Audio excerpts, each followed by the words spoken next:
Hi, I'm Joni Martin. I'm an independent Stampin' Up! Demonstrator located in Southwest Wisconsin. And I'm here sharing one of my first Merry Monday projects of 2022.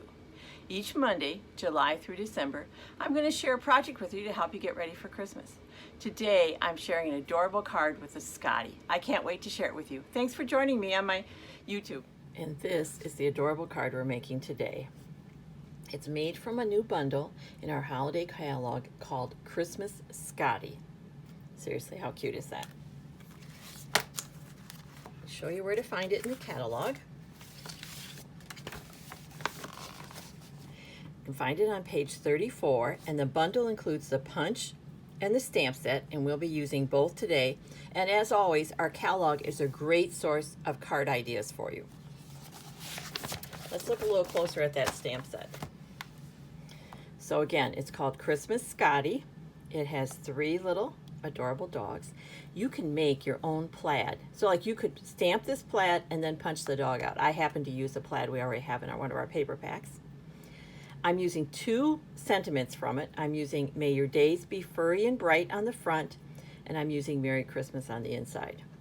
Another sentiment is You Are Always Loved. That isn't just for Christmas. Wouldn't that be great for just so many things? A birthday card, a baby card, all kinds of things. And of course we have woof we can use too, and lots of other pieces you can use to create things.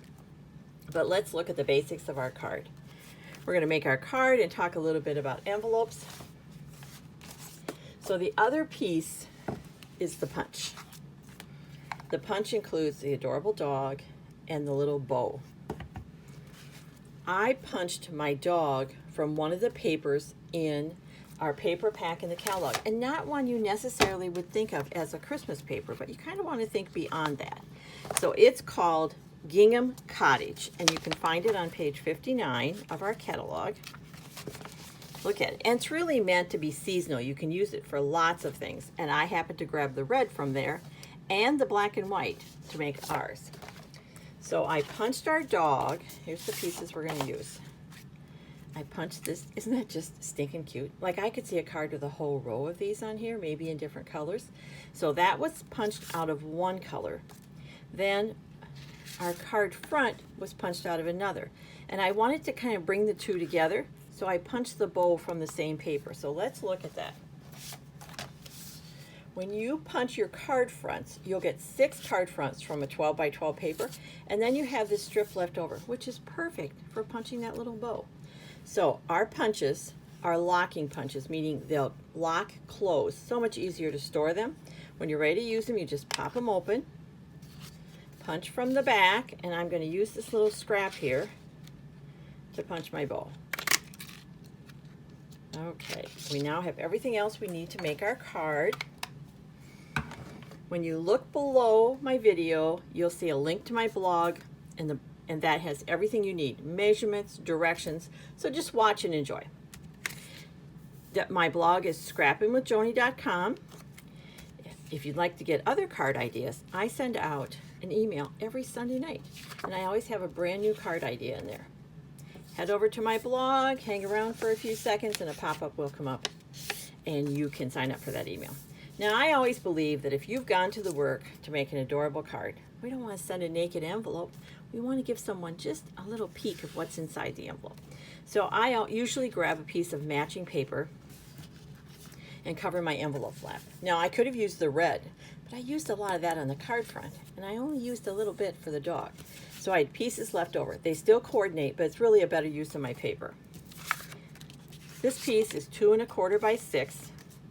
And I'm going to grab my favorite green glue. I always say the best adhesive is the one you're most comfortable with. I love green glue. That's not what it's called. It's Tombow multi-purpose glue, but all my crafters know it is green glue. And I keep a bunch of bottles by my space just like this, so that if I have one that's done, I can grab another one. You want to store them upside down. And sometimes when you open them, there's a little bit of extra dry glue there. You can just get rid of that and keep going. So we're going to put you just need it around the outside. And then my envelope is laying flat, and I'm going to lift up the body of the envelope. That kind of makes like a little wall to push this against. See how I'm doing that? and we're going to set that aside. Let's look at our card now. My card base is real red, and again, all the numbers are on my blog, and we're going to fold that in half. I find that if I start it straight, I'm more likely to get a straight fold.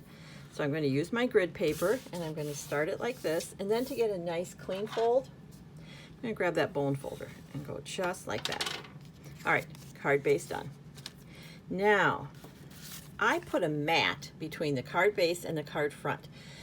Often that just helps our card front, our pretty print paper, stand out more.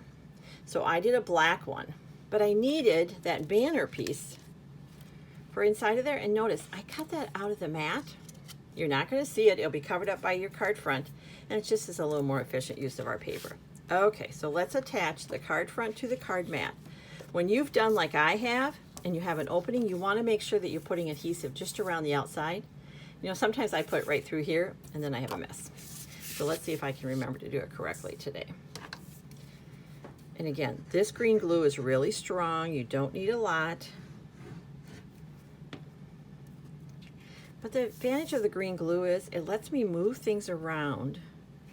So if I don't have it quite where I want it, I have a couple seconds of grace here that I can kind of get it. Look at that. All right. Let's do some stamping.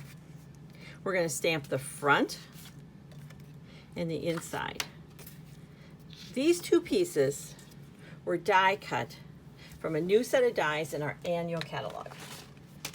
The dies are from Stylish Shape Dies, and I used the largest square and the largest banner piece. I usually, like almost 99.9% of the time, stamp with my Stamparatus. I love my Stamparatus. It helps me make sure that I'm stamping straight. If I don't get enough ink, I can do it again. The other thing I love is I can stamp the front and the inside at the same time. That's just efficient. Okay, so my inside card is here, and I have traced where that's going to go. So I'm going to make multiple Christmas cards. Each time I set it up once, and then I'm done. And then I've traced where this piece is going to go. Your Stamparatus comes with very, very strong mats. I wrap mine in duct tape. That gives me a handle, and if they should fly together, it keeps them from shattering, or from the shattered pieces to go everywhere. There we go. And then when you're inking up, whether you're using our great Stampin' Up! Ink pads, or I tend to use the minis, you can buy these in blank and then make them the color you want. I use them because I have some issues with arthritis in my hands, and it's easier for me to hold these. Regardless of what you're using, notice how I'm just using a light tapping. You don't want to push hard with your ink. When you're pushing hard, that works against you, actually. It pushes the ink away from your stamp, which is not what you want. And because you're using a Stamparatus, if you don't get enough ink the first time, you can go back and do it again. This is where you want to use the muscle. Again, I have issues with strength in my hand, so rather than push with my fingers, I push with the heel of my hand. For me, that works better. As you use your stamping platform, you'll figure out what works best for you. I'm going to come up. Now, that looks pretty good, but I wish this was a little darker, so look what we're going to do. We're just going to ink up that much. And go again. Now, if I was doing this on a block, some of you may be able to line it up again. I never could have. Oh, that's better. All right, so we have our stamping done. Let's do some assembly. We have our envelope ready. Now, when I'm done inking, I'm going to grab my stamp cleaner. And yes, it looks well loved and stained, but when I rinse it out, the ink will come out, and the stain will stay, but all that ink will come out of there. And it does a great job of pulling ink out. Okay, so the stamps are cleaned and set aside. Let's assemble. So we have this and our card base. Let's put our adorable little Scottie together. So he needs his red bow, or she does. And I'm using just a touch of green glue. Not a lot, look how little I need. But by the green glue, that will let me kind of line that up where I want it. Like so. And then when I started to design my card, I started here and felt like it needed something else. Now I could have matted it in black, but instead So I wanted this to have some kind of background. I just felt like it would pop better. And I could have matted it in black. But instead, I die cut the largest banner from the Stylish Shapes. And if I would have just laid it on top like that, it's not going to show. So we're going to cut it in half. You don't have to worry about exactly where you're cutting because we're only using an inch off of each end. But this is where my grid paper comes in. So each of these squares is a 1/4 inch. So I want to go up to where there's 4. Okay, like that. I'm centered there.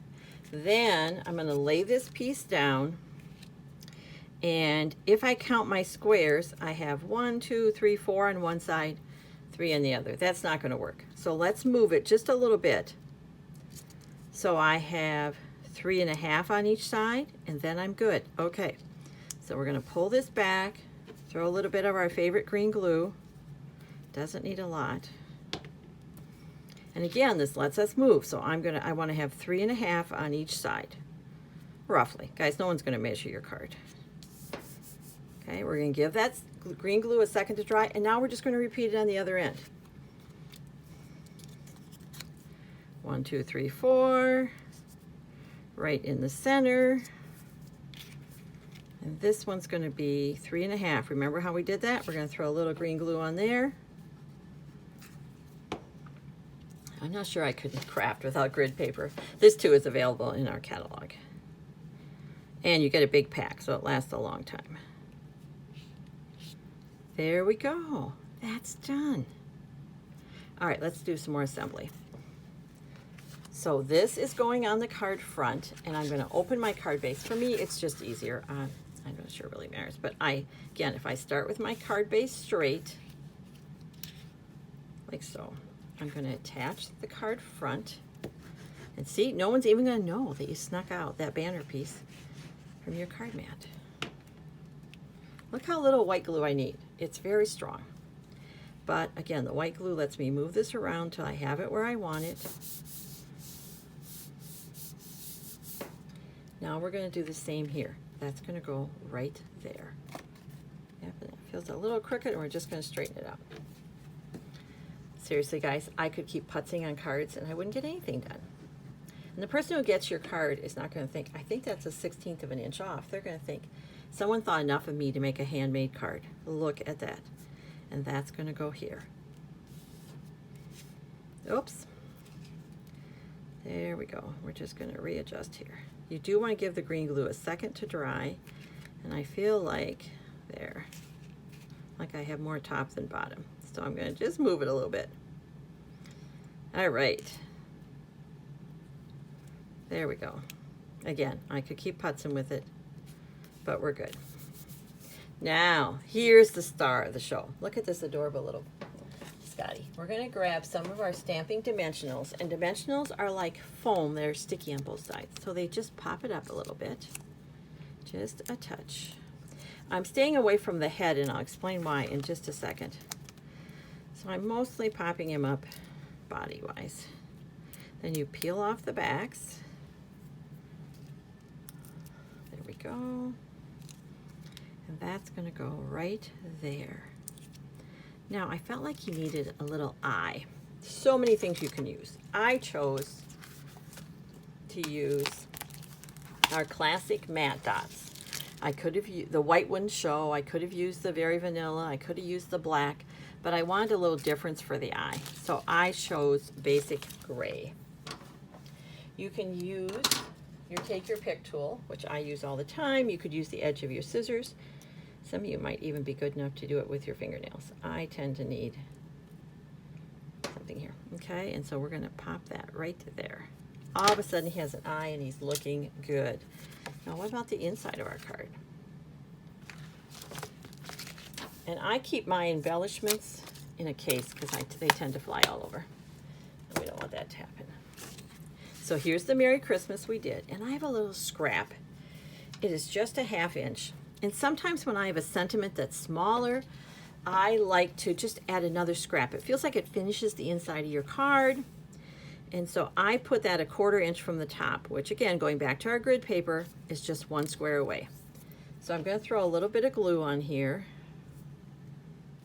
This is longer than my card front, which makes it easier to line up. So we're going to go like this and like this, and then we'll flip it over. There we go. Then we're just going to trim.